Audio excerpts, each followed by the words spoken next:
Hey, Hey you, what's going on? how goes it?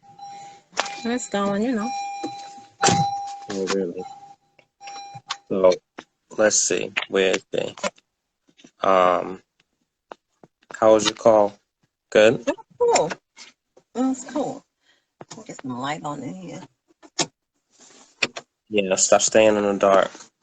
Guests is in the room. Shout out to everybody that's in. Hello, hello, hello, welcome. All right. Do you know how Hey. to bring her in? Mm-mm. So D'Ionna, send a request to join and then you can pull her in. And don't be like an old person with the camera where like it's on your eyes and not your, you know what I mean? Like please. Whatever. Let's Whatever. be let's be mindful of what's going on around here. Whatever. Let me see if I can get a Take cute filter. take the stupid. Come on, come on, come on. Oh, let's see. Okay. All right. Uh, Let me make sure my thing no I'm dropped. She sent So it. I accept it. Yeah. Don't. Welcome. Thank you for having me. How are you? I'm doing fantastic. So, D'Ionna, is that's how you say it, right? Yes, D'Ionna. D'Ionna. Okay. So y'all haven't have y'all met? No, No, we're kind of. not No. family. Hi, Leah. So yeah, Hi. yeah. That's Leah, and you know, yeah. You know what I mean? Yeah. What are you gonna say? I'm not gonna be warm and fuzzy because she's been taking shots every chance she gets. You know what I'm saying? So yeah. Anyway, we'll deal with that later, right, Leah? I mean, you can deal with it. Anyway, so Mm-hmm. welcome to the show. I want before we start getting in because you see the clip that I posted earlier. Before we start kind of digging into that type of stuff, can you introduce yourself? Leah, will you stop with the filters? You're Absolutely. such a 12-year-old. All I right. am. So, so can you introduce yourself and then what you do and the services that you provide so that way people will be like, who is this? Who is this woman they're talking to? Absolutely. For those who are not familiar with me, my name is D'Ionna Conaway. I'm the CMO of Love Coverage, which is a full service coaching company. I'm an author and I'm a love attraction expert. Um, Currently now, that's where my focus is.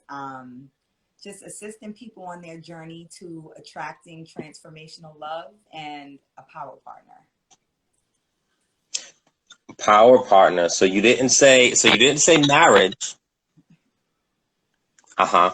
Well, I am definitely a supporter of marriage. I believe in the sanctity of marriage, but Hmm. I don't like enforce like my own beliefs on clients.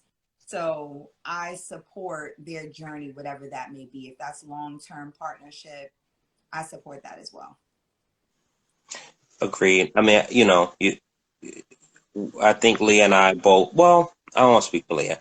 I think Well, what, Leah? I said, please don't. I don't need your puffy ad libs every time. You're gonna get these diddyisms, but go ahead. No. And listen, that all that shuffling around is resonating in the thing. It sounds crazy. Okay. Yeah. So yeah, don't make me come out there and you know, yeah, we'll talk later. Anyway, so D'Ionna, back to you. Yeah. Although Leah and I are married, it's not for everyone, Mm-hmm. right? And I think that it's sometimes when you're in it, you realize it's not for you. Yeah. But I certainly don't take the approach of when people are in a long-term relationship saying, "Oh, when you gonna get married? And when you Right. gonna make her an honest woman?" and all that type of wildness that people say. So I love that you actually said, what is it, power partner, right? Yes. Mhm. Which is different. So that's different than life partner. Absolutely. Okay. I like to encourage everyone to come up with their own definition for things. So the same way, like I like luxury, but I define luxury for myself, and I encourage other people like define what luxury is to you. It's the same thing with the power partner. Like for me, power partner is an individual that is aligned with your God-given assignment, gifts, and desires, and their presence enhances your entire life, not just like your romantic aspect. So in a nutshell, like the love you experience with a power partner, it's not just romantic, it's transformational. Mm. Now, is there, okay, so to me and to maybe a novice, that sounds like a super heavy title, right? Like that's a really heavy coat to put on. Mm-hmm. So are we going to be power partners if we meet in the club on Friday and we're getting to know each other, we're going on a couple of dates? Like when do you transcend to power partnerness? Or is there a time limit? Or you just know when you know? It is heavy, and on purpose. I think that especially nowadays, we've settled for just having a person, having a mate, even sometimes having a husband or a wife, which is why I specified like power partner to put more emphasis on it, to let people know like you should be taking this a little bit more seriously. Could you meet them in a club? Maybe. I wouldn't recommend it, but I mean, even a broken clock is right 2 times a day. Yikes. When you said transformational. What does that mean exactly? Transformational means this person's presence in your life completely transforms your life. So you are different with them being involved, and not different in a way that you're isolated, that's negative, that takes you away from your goals and aspirations. No, this person comes along and they fill a void that you didn't even know you had. Like you are probably good. You're chilling. You're like a happy single. Maybe you're successful in your career. You know, you're beautiful, you're handsome already, you get attention, like you're not really lacking. But then this person comes along and what they bring allows you to experience life on a whole different level. Like, wow, I didn't even know it could be this good. I didn't even know I could be this fly. I didn't even know. Like they unlock a whole different level. Right. Okay. So what's so let's say a person So my last question, I guess, on the power, I can't even power partner, right? Yeah. Okay. So, can it be a person that, like, how important is it to have the same kind of visions and perspectives on approach and boundaries and life? Like, when you get to that level, is it like a conjoined effort? You know what I mean? That's a really good question, because you know, like the common sayings, people will say things like, you know, opposites attract. I don't necessarily agree with that. I think opposites attract for like lust and for like momentary pleasure. They don't usually last long term if they don't align when it comes to like major principles. I think that's where it's really important. Like you can be quiet and the other person be more outgoing, and that type of opposite could work if you're aligned in your principles for life. Like, let's just say, we'll use marriage. That's a good example, right? If one person really just values marriage and that is important to them, the other person, good person, successful, they show up, but they just don't believe in marriage. They think it's a piece of paper. That's a major thing to stand on. How are you going to walk together if something fundamental like that you don't agree on. Mm-hmm. So I think it's really important for the major things, there has to be alignment and agreement with major things.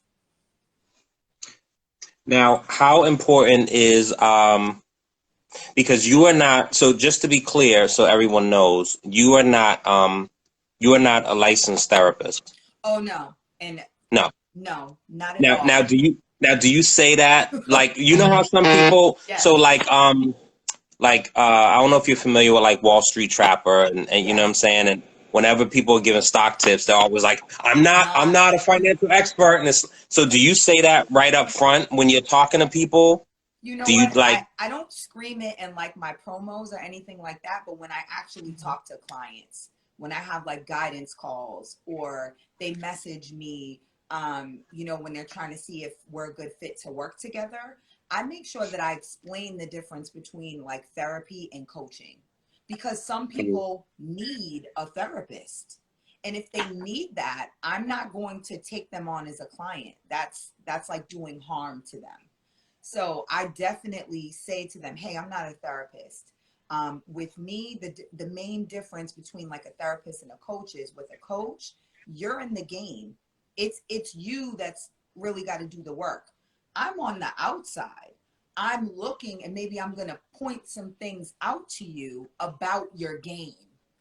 I'm going to make some connections for you to assist you in scoring, to assist you in being more efficient, to assist you in getting to your goal. But it's still ultimately up to you. I'm not going to dig into your childhood to heal those traumas. We might talk about it to see how it relates to current patterns and things like that to heal you. Yes. But no, I don't prescribe medicine. I'm not going to diagnose you and say that you're schizophrenic. I'm not going to do any of that. I have no interest in it. I respect therapists though, and they are needed. now can you do both? Oh, sorry. How does one know that they need a love coach? I would say I recommend coaching in any area for a person that has a goal and maybe they want to accelerate their progress. I give out a lot of free tips, advice. A lot of what I do in my coaching, I give out for free. So if you're a self-starter and you don't really need, you know, additional support or an accountability partner, maybe you could take it and kind of do it yourself. It's probably going to take longer though. With a coach, you're going to get results faster. They're going to be able to assist you in making connections that you probably will miss. And they might be right in your face, but because you're so close to it, you won't be able to see that that's the issue. Like you're probably walking around it a million times. And I'll come along and say, oh, did you realize you've been dating the same person for 7 years? And they'll be like, huh? You know? So is it beneficial to be doing both and, or should it be and or? Like, so if someone's in therapy, right, and they're seeing a therapist once a month, and then taking you on, is that almost counterproductive, or is it actually more beneficial because they're working on all moving parts instead of, you know what I mean? I say it depends on the individual and where they are in their journey. So if a person is not mentally stable, if they're having a difficult time with like anxiety, if they're having suicidal thoughts, if they're finding it hard to manage their day to day, I don't think you need a coach yet. You need to be with a therapist probably to help you stabilize first. But if you're Okay. a person that is in a stable position and maybe you're with a therapist because you just have like some deep rooted childhood traumas, or you were in an abusive relationship and you're specifically wanting to deal with abuse, or you dealt with like a death and you need assistance from a therapist with grief. I would say that you can do that in coaching, but only if you're at a place where you're mentally stable. that's when I would say that it's beneficial to do both. Now, have you had let me ask this, I guess, just because numbers matter to everyone, right? Would you say you had more success? I use that loosely, right? Because Yeah. success is always, but have you had more success with partners, girlfriend, boyfriend, fiance, versus married couples that have been, in the trenches for years? Right. How do you measure, and what do you feel like your numbers could be if you had to detail them? So this is a very interesting question, and I'm so glad that you asked it. When I first started coaching in 2015, my primary focus was premarital preparation. That's what I'm certified in.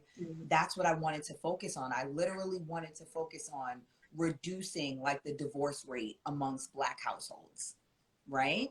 Now, So wait. Now, specifically, wait. So are you saying specifically Black couples? yeah, I mean that's Oh, I'm oh, Black. I that said thing. I'm Okay. Black. Yeah.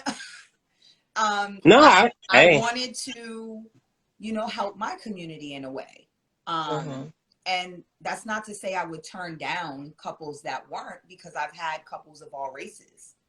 But I'm saying what I set out to do. No, niche is important and niche matters, Right. and I think intentionality matters. So But I appreciate that. in what I thought I wanted to do, I discovered a whole nother market.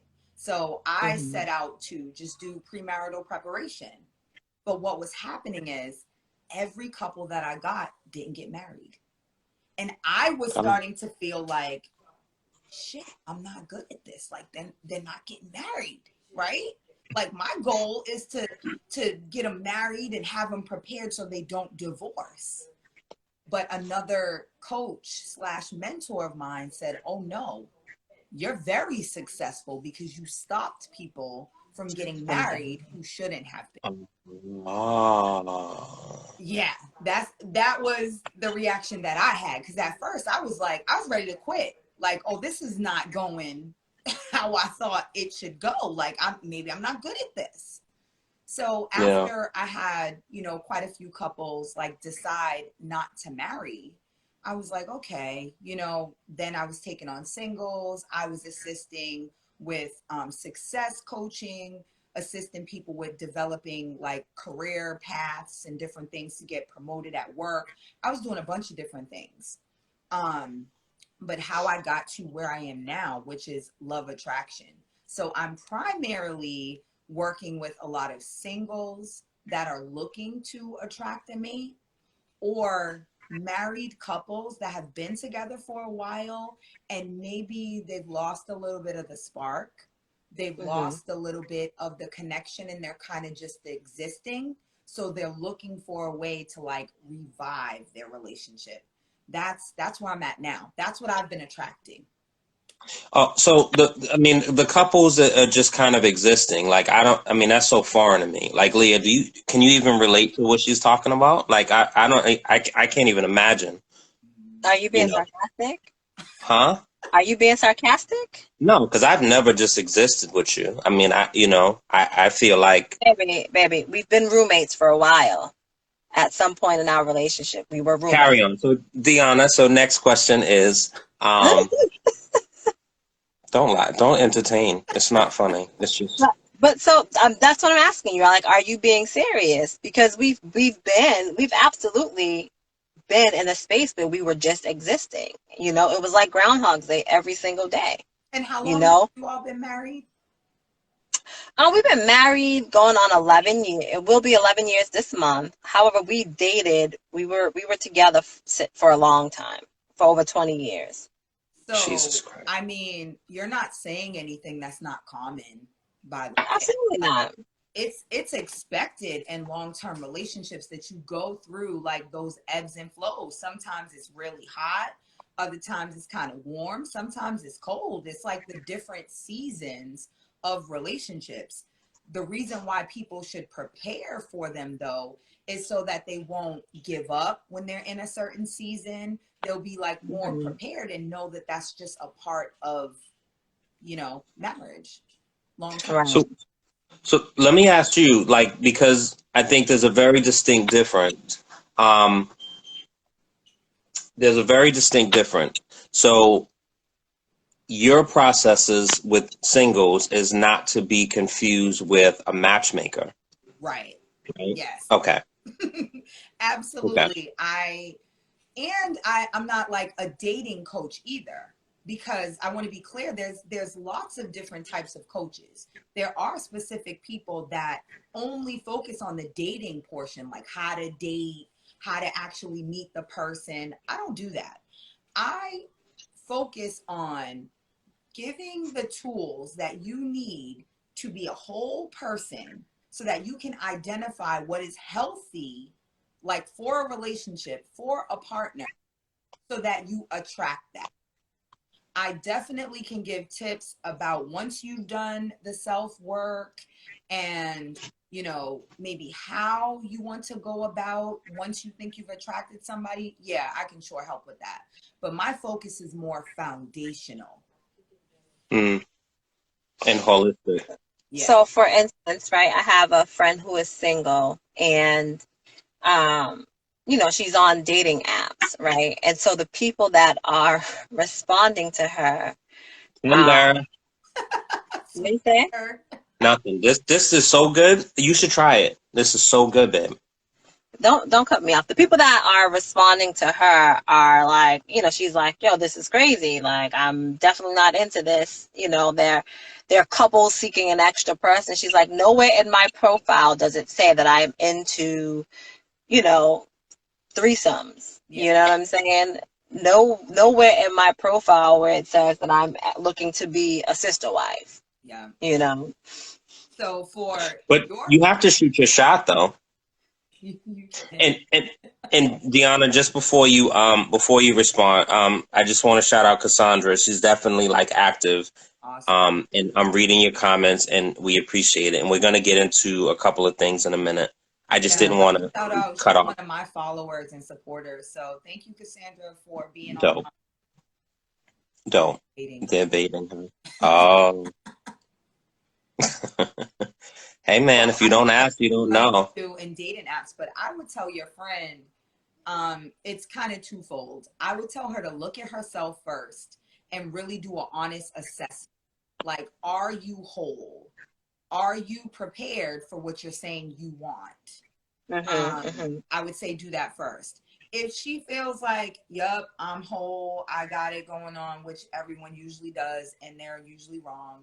But if that's how she feels, then she might want an actual dating coach. Like, I follow this coach. Her name is Align with Allison, and she specifically has a course about like creating your dating profile, how to go online. So that's where, like, there's so many different coaches. I would say do your research, look around, and go for the exact program that's going to assist you in where you are in your journey, like where you're trying to get.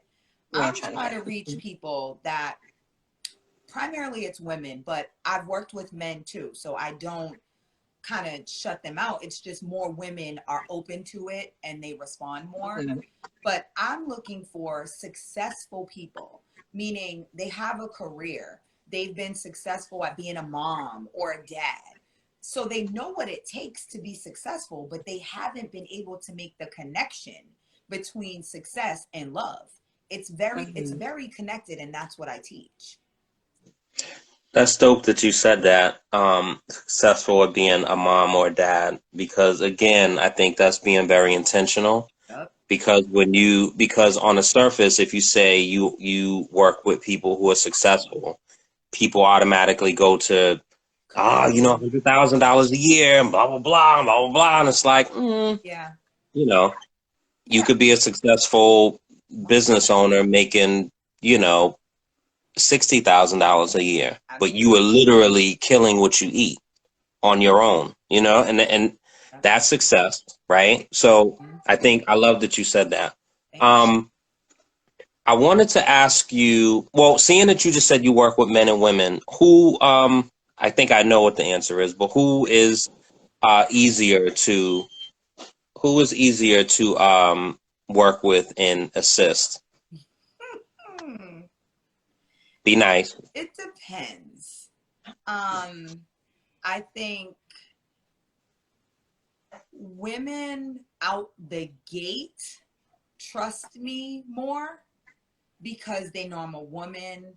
I've shared my story. I'm very transparent about the obstacles I've had and overcome. So they trust me more off the bat. Men, they trust me enough that they'll like sign on, like they'll do a session, but they'll take 1 to 3 sessions before they really bear it, before we can really get to the meat and potatoes of it. It's almost like they gotta test me out a little bit. Like, let me see if she's just gonna regurgitate what women speak is. Or is she, really fair? Can she make assessments and give guidance no matter the sex? And once they see that, then I feel like I get faster results with men, but women trust me quicker. Because men, we actually do the work, and it's just we actually deliver. You know what I mean? I'm gonna Like stop you there. I'm gonna like stop you there. we bring the So, toolkit and we see the nail, and you know what I mean, and we get right to it. We so don't, that's the problem. That's the problem. That Women are hammering, emotional. that jackrabbit stuff, I'm loving that's this. not what we need. Oh, I'm knock sorry. it Go off. ahead, Leah. I'm sorry. So, what Lena says, women are more easily to open up. I think that, and thinking about that, right? It's very rare that I hear a man saying like, oh my God, I just want to find love. I want to be in a relationship. Women are more, I hear that more often from women. Yeah, they're more open about it. Men Hmm. feel it. They know what's going on, but they're not as open about it. But I mean, if you look at society, have we necessarily created an open environment for them to be vulnerable in that way? I'm not Hmm. sure. I don't know. Mm. It definitely, it seemed as being too sensitive or too weak or man up or any of the, common tropes that's being said and done. So, so Leah and I on our show, we, we talk about a variety of things, right? And I think that we're in such a space now, and it took a long time to get here, that we're able to talk about things in in our marriage, but also as best friends, And I think for years we had talked about doing, because people are always like entertained when they're around us or whatever. But I wasn't interested in doing a podcast or any sort of video show or radio stuff because I didn't want to, for the sake of entertainment, burn the house down. Yep. If that makes sense. And so now there's things that we talk about in a real way. And we're coming from a perspective of being in therapy for years and the importance of that. And I think now in our community, therapy is definitely talked about in a more open way, which I'm happy about. Yeah, me too. Right. And that's definitely thanks to, right off the top of my head, he's not the only one, but Charlemagne definitely For sure. championed, mental health and therapy and really leaned into it in a real way. Sure. And so, we talk about a bunch of different things. And so some of the things, you and I talked about, and I sent you some things. I don't really have my notebook handy now, but, one of the things that we discussed, which was one of the most honest and vulnerable episodes, was abusive.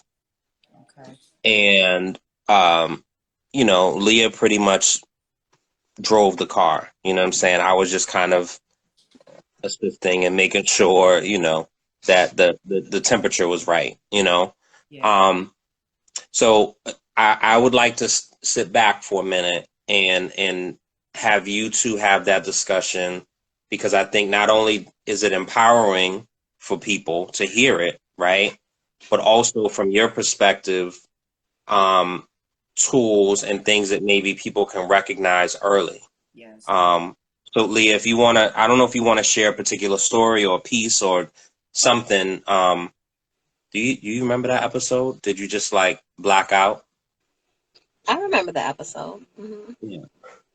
So do you want to share like a piece of something, and so D'Ionna can kind of, um, give her take on it.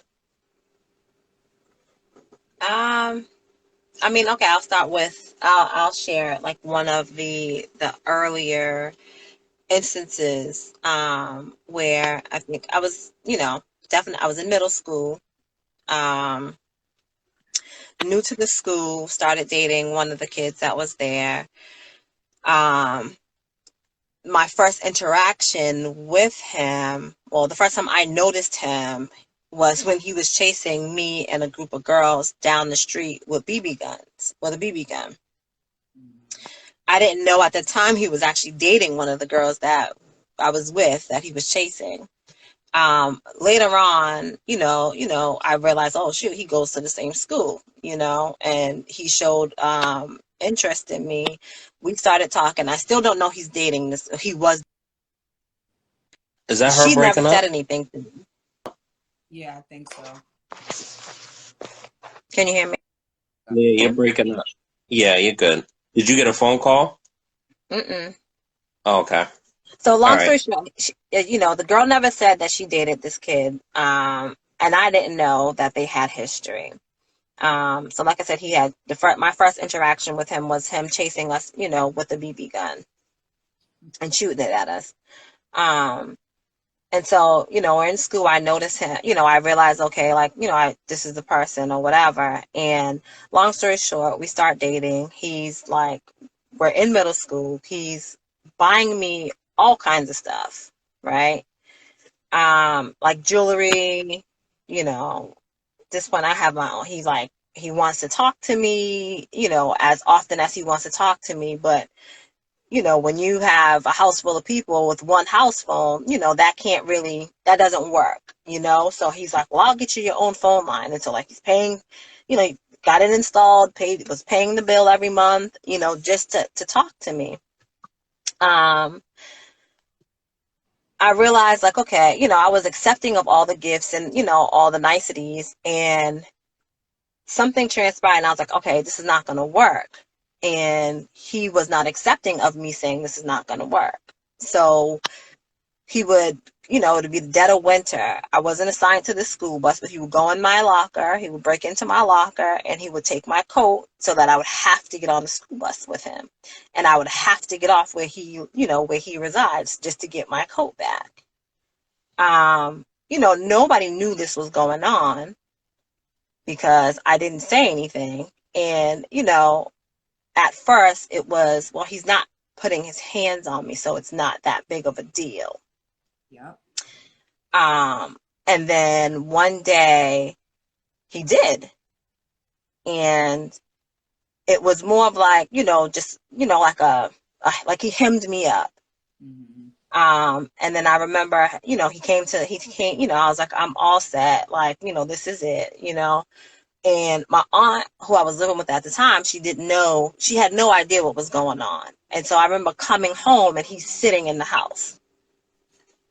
So she leaves and the phone rings and he just assumes that it's for me. And he hears a guy on the other end. And then like we literally start fighting, And I still didn't, we fought. I kicked him out. I didn't tell my aunt. My aunt's husband's nephew was on the couch sleeping. And I didn't realize, that he was there while all this was going on. And he was the one that told my aunt what was happening, you know. But I guess, and it, I guess it would be for everybody, what what for that situation, what were the signs that should have been absolute red flags? Well, I mean, first, I just want to say that at that age, who would be at a maturity level to even pick up on these things? Mm-hmm.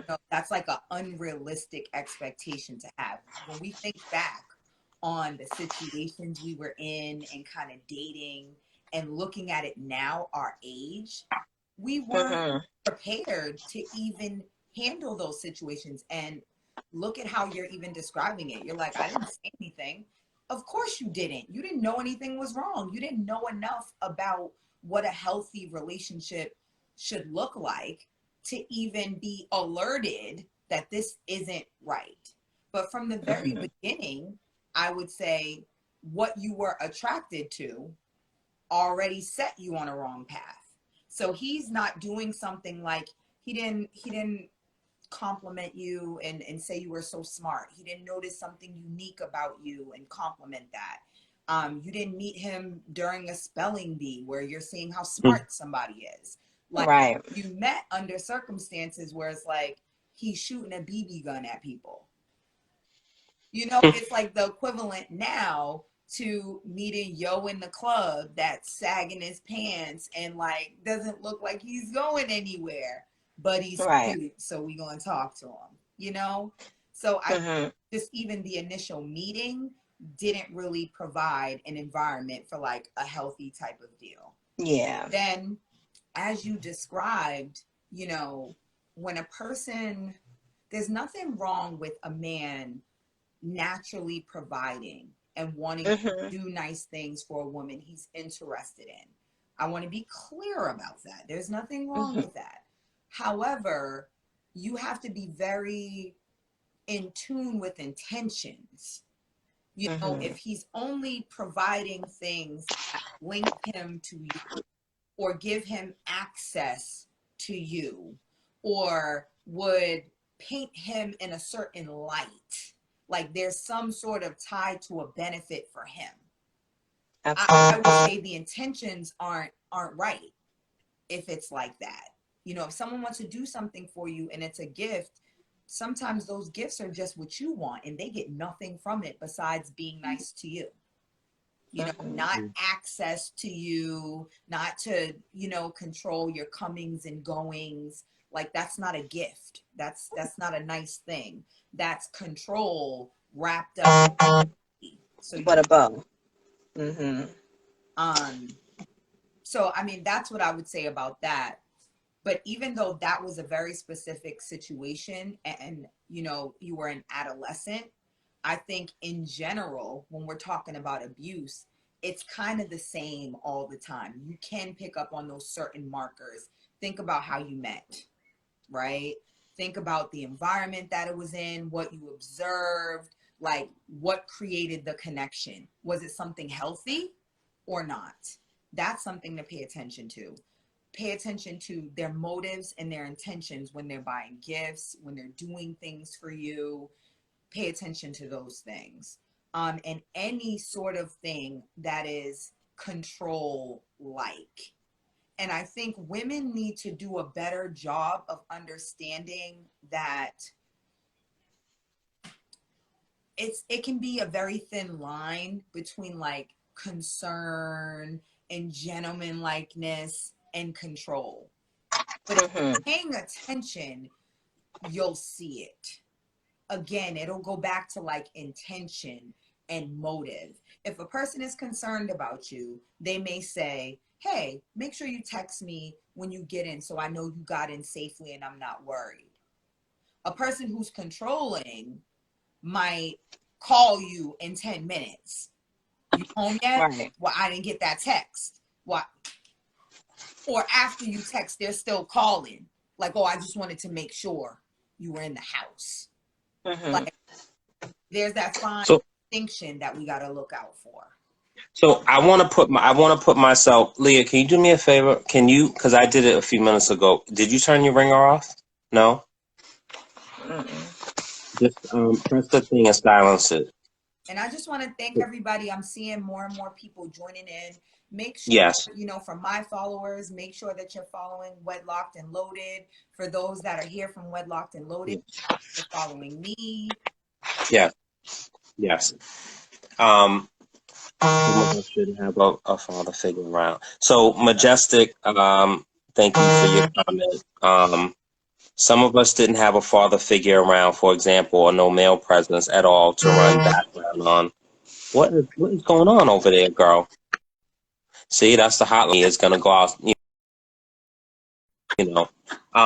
So so before we get into, so I wanted to put myself on the chopping block, right? Because it's definitely been some have said it. Leah has kind of said it. I don't feel like she feels like she's being controlled, but I think some of my behaviors have been deemed as controlling. Okay. For example, you know, something that Leah and I went back and forth on is, you know, we don't have there's not like a normal time that we're in the house after going out, right? And what I mean by that is, and I've talked to like other couples just over the years, but like, say, you know, they're in the house by midnight, or they're in the house by 1, or they're in the house by 2, right? Mm-hmm. There's no like normal time. It's all over the place, right? So for me, for my spidey senses, or for Leah, if it's reversed, if it's 2:30 in the morning, that's not abnormal for my antennas to go up and say, where's my wife? Let me try to, you know, like she could still be out. And so what I've said to her is I would like to at least establish a norm.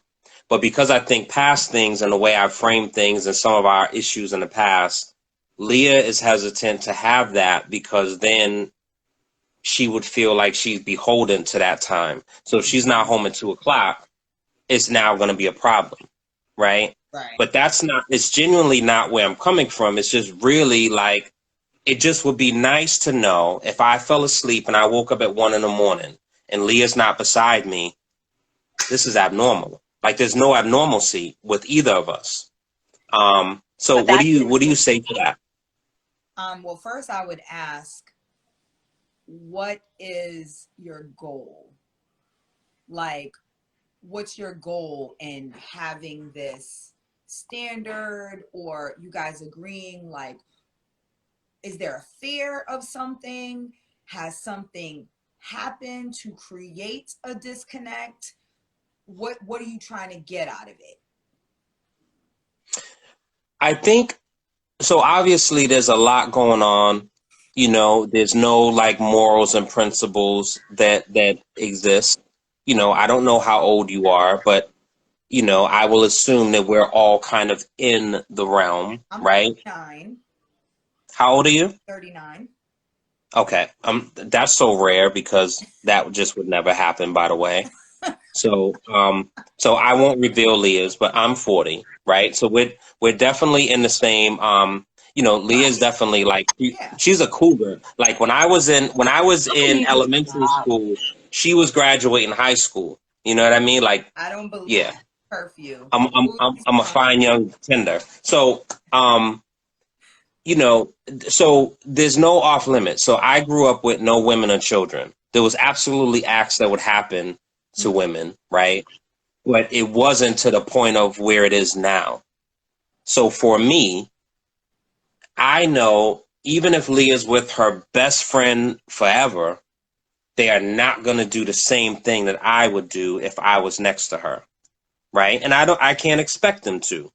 So for me, it's a matter of, you know, for years it would be if Leah wasn't next to me, I actually couldn't sleep. So, you know, if she comes home at 12, she comes home at 1, she comes home at 2, she comes home at 3, I'm up. Yeah. And now I'm bullshit because I was home. And now I'm up all night like if I was out. I should have just been out too, right? But I got over that. Now I can go to sleep. But the point of it is just having like a certain decency. Not decency, I think that, scratch that. Say, a certain, you're using yeah. language that wouldn't Yeah. No, no, not, and I take that back. Not decency, because I think the space that we're in now is actually, the communication is great. So if it's a situation where she's out or whatever, it's like, hey, babe, I'm still out, blah, blah, blah, and the check-ins, which is good.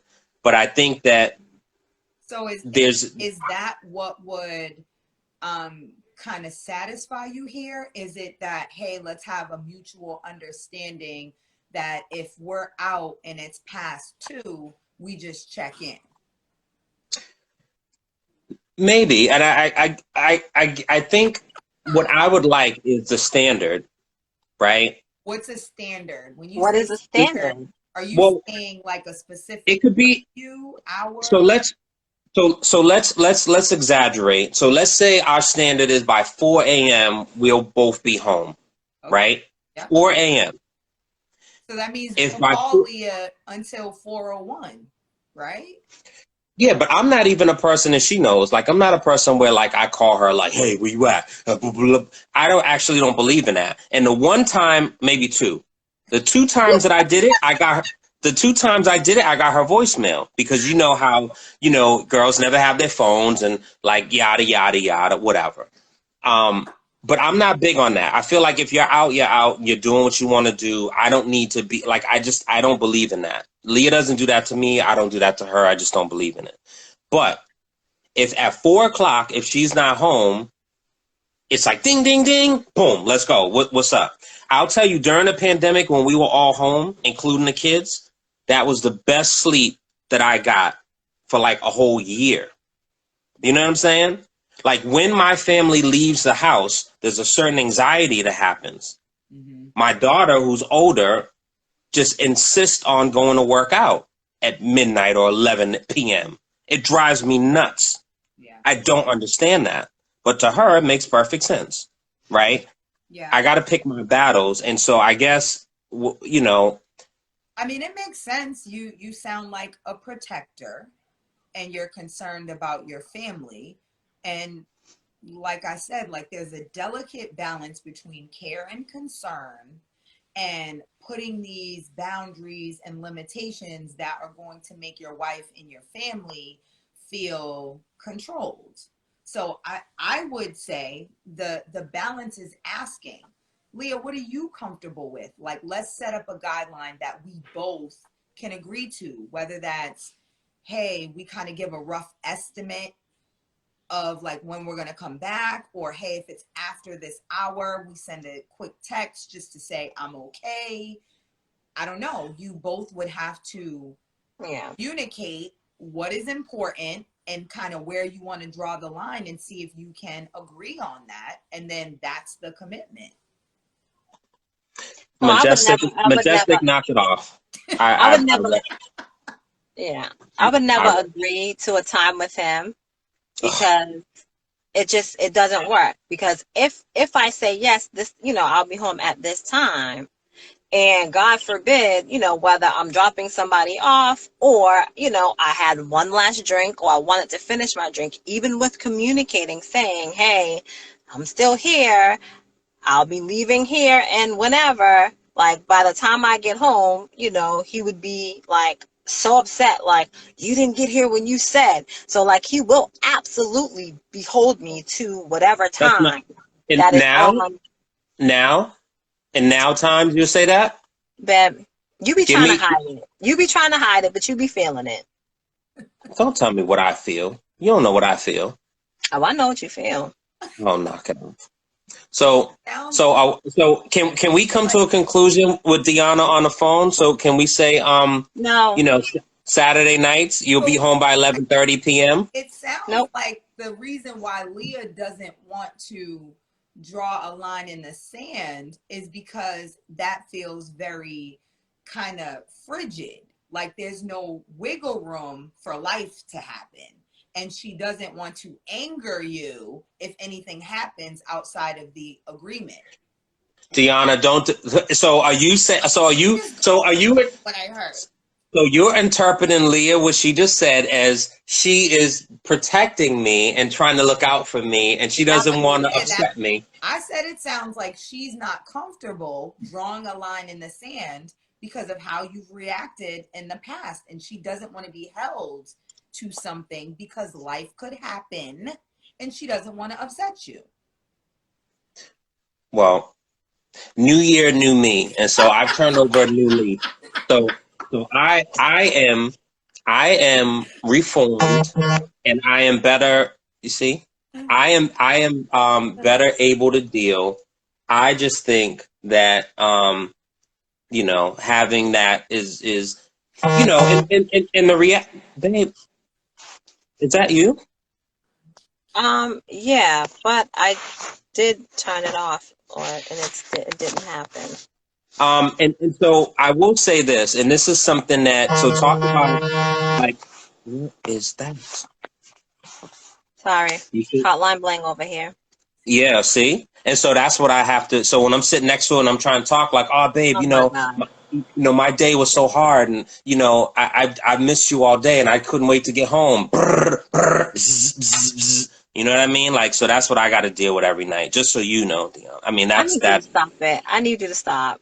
you know. So I want to, you know, so talk about like therapy and figuring out stuff. You know, there's been a process. So for those that's in a room, um, for those that's in the room, you know, um, babe, I'm gonna come out there and do it myself. Yeah, it's fine. It's not working. So I think part of, you know, doing the work and being in therapy for myself, in addition to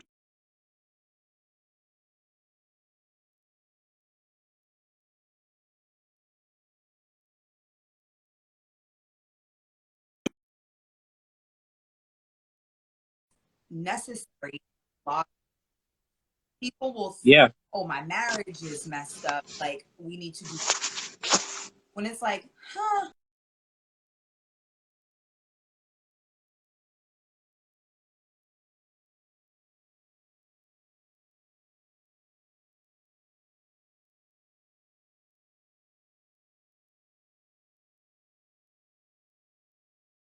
Honestly.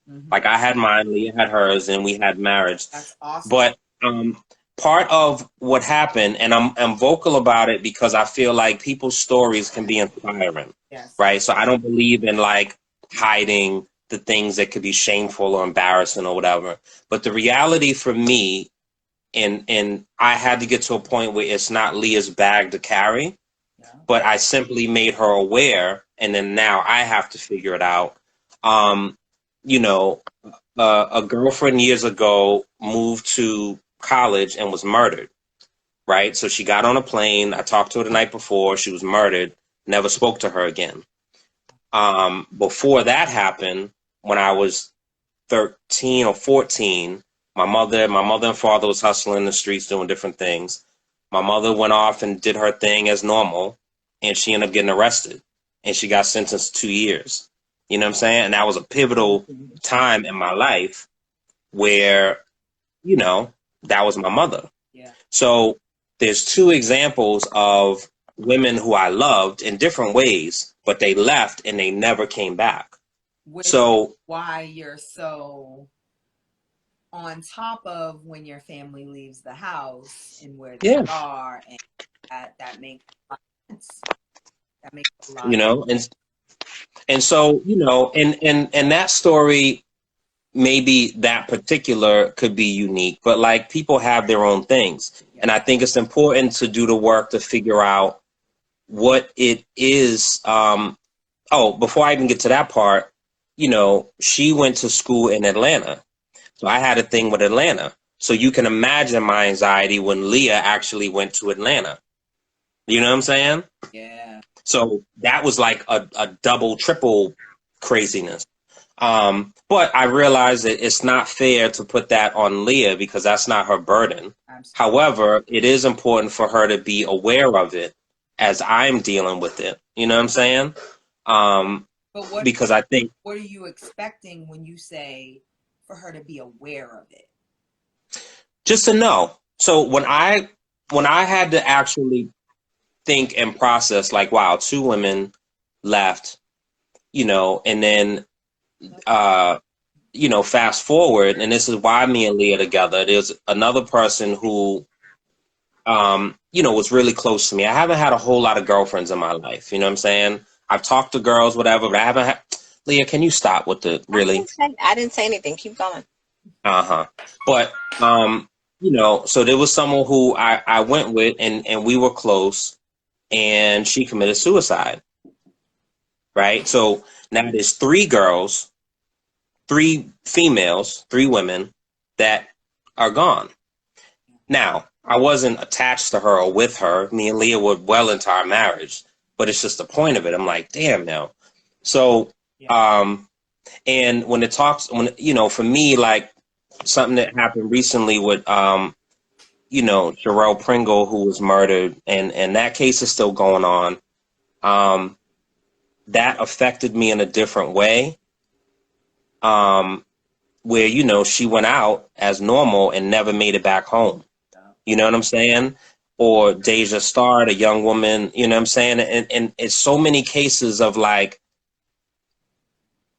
just women, and I don't want to say the most vulnerable, right? But women are being taken advantage of and being hunted. And so for me, like, my antennas are up for everybody, all women, right? And so it's 100,000 times for my women. Yeah. Not my women, like I'm a caveman, but you know what I'm saying? So, but I have to understand that, everyone's an adult. We came in this world, and so that's my own little And to your point, you're not the only one that has those same fears and anxieties, right? Like women have that same thing with men, right?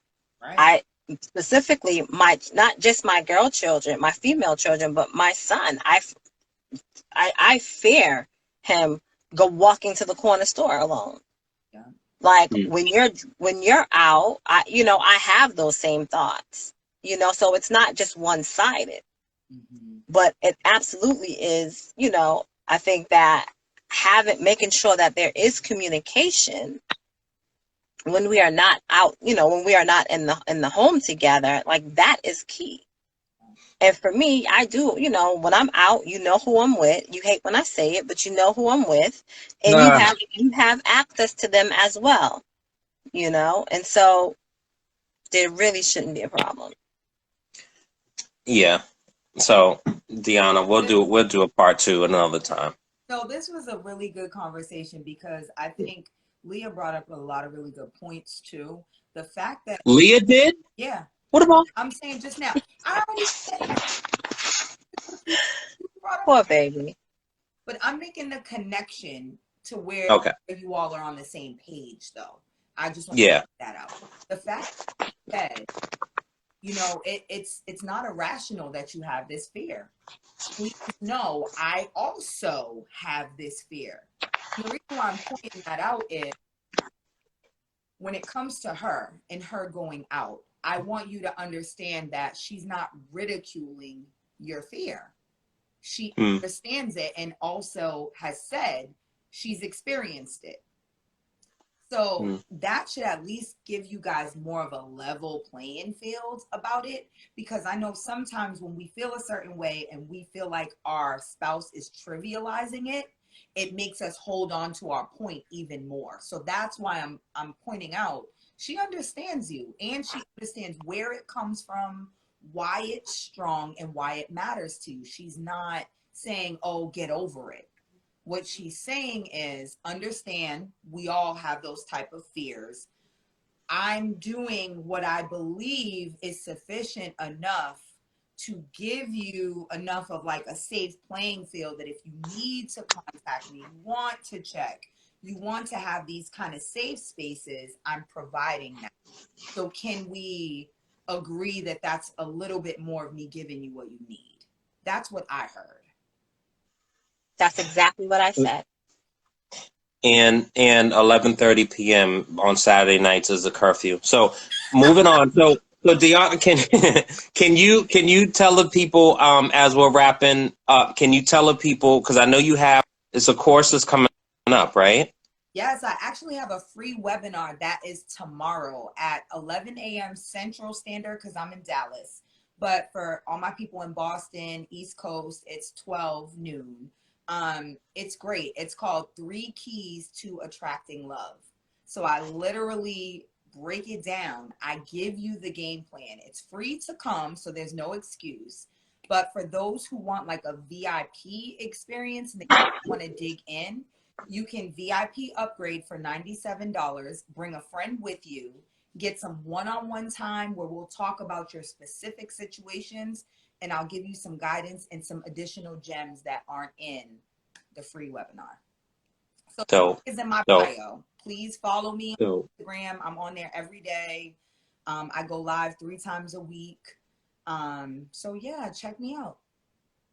So this isn't the last conversation because there's so much that we need to unpack. Yes. But I think, you know, we had a conversation offline. When was that? Monday? Monday we talked? I think it was Monday, yeah.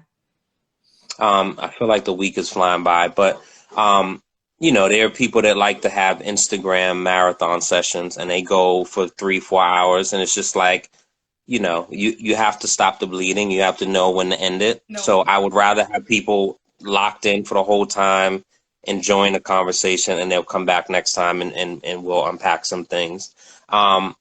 Super trivial, but I just want to ask.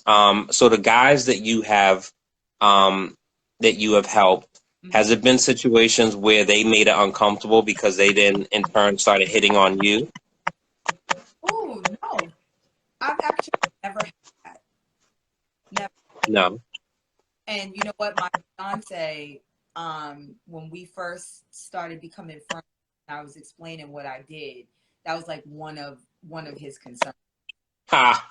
That of his concerns. He definitely asked me about it, and I was so like, no, that's like never happened. He could not believe it. He's like, no, it has to happen.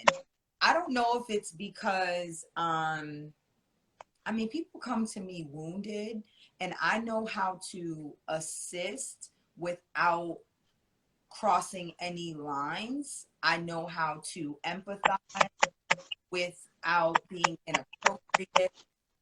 I set certain boundaries, so I don't have that problem.